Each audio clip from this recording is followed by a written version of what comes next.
आज मी खूप दिवसानंतर ब्लॉग अपलोड करतीये. त्याचं कारण म्हणजे मी गावाला आलेली आहे आणि एडिटिंग वगैरे करायला मला काही वेळच भेटला नाही. तर आज दिवाळीचा दिवस होता. इथे सगळी साफसफाई वगैरे झाली होती आणि इथे मी तयारी करत आहे पूजेची वगैरे. देवपूजा करायची राहिलेली आहे अजून आणि इथे पावसाने हजेरी लावली आहे.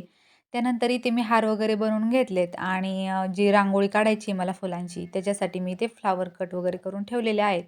आणि इथे मी छोटे-छोटे देवघरासाठी, दरवाजांसाठी हार वगैरे बनवून घेतलेले आहेत. तेच तुम्हाला इथे दाखवून देते. त्यानंतर आता थोडासा पावसाने जोर धरलाय आणि शौर्यही पावसात खेळत आहे. त्यानंतर इथे दरवाजांना मी हार वगैरे लावून घेतले आणि काल माझ्या मेहंदी काढायचं लक्षात राहिलं नाही. त्याच्यामुळे इन्स्टंट मोडने मी थोडी मेहंदी काढून घेतली आणि इथे रांगोळी वगैरे दारापुढे काढून घेतली अशी फुलांची छोटीशी. त्यानंतर पूजेसाठी काय लागणारं साहित्य मी सगळं इथं काही काढून घेतलं होतं. त्यानंतर मला पूजा वगैरे मांडायची होती आणि खूप काही पाऊस आला होता आणि पाऊस आल्यानंतर मी इथे रांगोळी वगैरे काढून घेतली. पूजा वगैरे झाली, देवाचं दर्शन वगैरे झालं.